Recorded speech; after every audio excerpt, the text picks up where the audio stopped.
Howdy, my name's Brian Foley. I'm a criminal defense lawyer in Conroe, Texas, and I represent folks who've been accused of a crime in Conroe, the Woodlands, Houston, that general area. Today we're going to be continuing our series on what's called the dirty little secret of criminal law, and today's offense is going to be DWI, third felony DWI. And so the first question we've got for these is, can you beat a felony DWI with a blood test? Well, most cases do have a weak point, and there's a floor and a ceiling of results that are affected by this weak point or weak points to a case. So even if you have a blood test, that doesn't mean that the case is over. On a felony DWI, that's the biggest thing. Anytime there's a felony DWI, the officer in that case is going to treat it a little more seriously on scene. Sometimes on a misdemeanor DWI, they will not seek a blood test. They'll just do it as what we call a refusal, meaning if you refuse a breath or a blood test after they've read you a form called the DIC-24, then they just take you to the jail, they let you go on a bond, and then you fight the case and there's never this blood test. Well, that's almost never going to happen in a DWI third. The officer is going to stop. If you refuse to provide a sample of breath or blood, they're going to go talk to the district attorney and get a warrant, get a judge to sign a warrant, take you to the hospital, get your blood. So how do you fight a DWI with a blood test?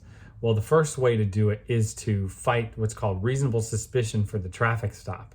If the officer didn't have reasonable suspicion to pull you over in the first place, then all the evidence obtained, including a blood test that happened after that traffic stop, is going to get excluded from evidence.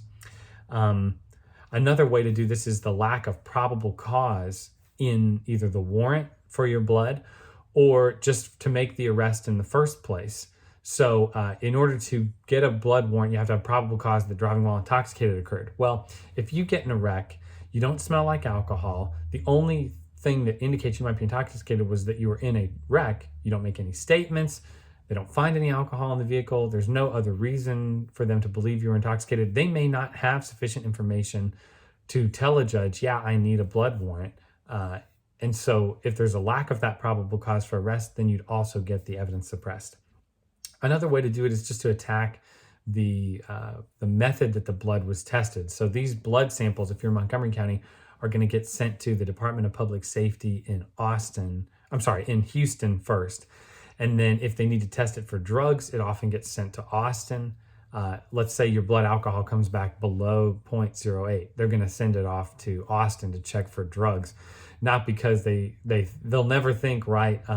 You and I would think, oh, well, look, I'm under the limit. That means I'm not guilty. They'll just think, oh, well, that means you had drugs in your system if you were under the alcohol limit because the officer probably wasn't wrong. That's the way this is going to go. And so you need somebody definitely to help you fight the case, especially if it's a felony. One other thing I get asked about a lot in DWI third cases is felony bond conditions. So what are felony bond conditions? It means when you've been arrested for DWI and you're released from the jail on a bond, they'll make you report to the probation office even though you've never been convicted.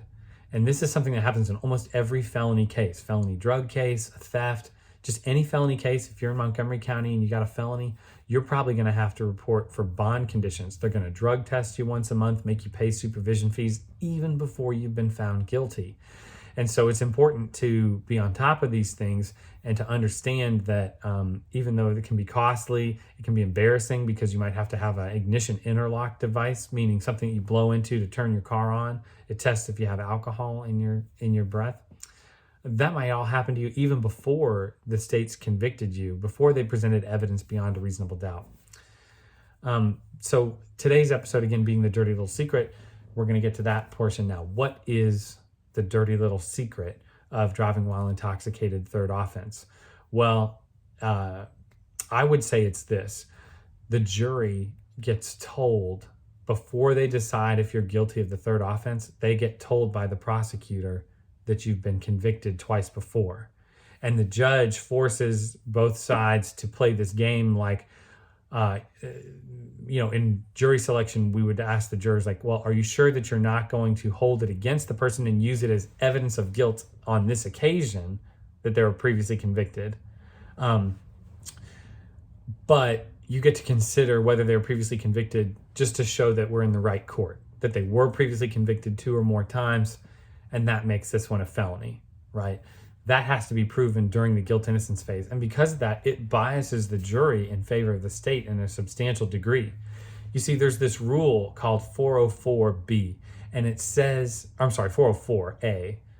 It says you can't use evidence that a person has committed a crime of a similar nature before in order to convict them this time. Just because something in the past doesn't mean they did it this time.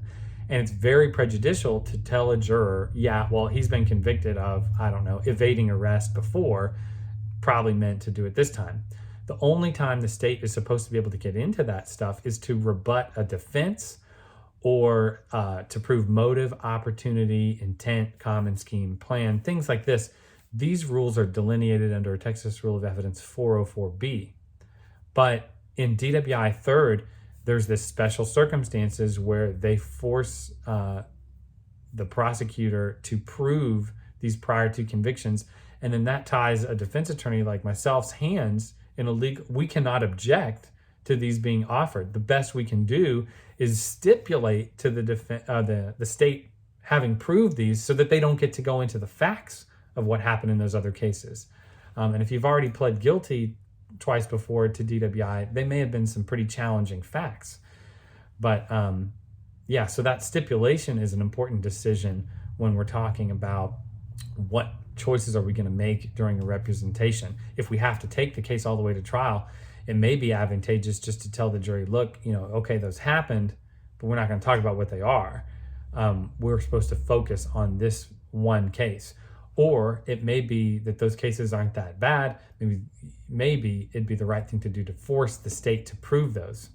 Because, for example, let's say the state doesn't have a quality fingerprint on one of those judgments. They may not be able to prove that you were convicted at all. And so if that happens, it gets reduced down to a misdemeanor, maybe a DWI second if they can prove one of the 2, or a DWI first if they can only prove, or if they don't prove any prior convictions. And so finally, let's talk about what is the range of punishment. What is the punishment for a felony DWI? It's a 3rd degree felony. That means felony DWI if it's your 3rd or more offense. A 3rd degree felony, 2 to 10 years in prison, and up to a $10,000 fine, up to 10 years of probation. There's one other type of DWI with a child. That's a felony.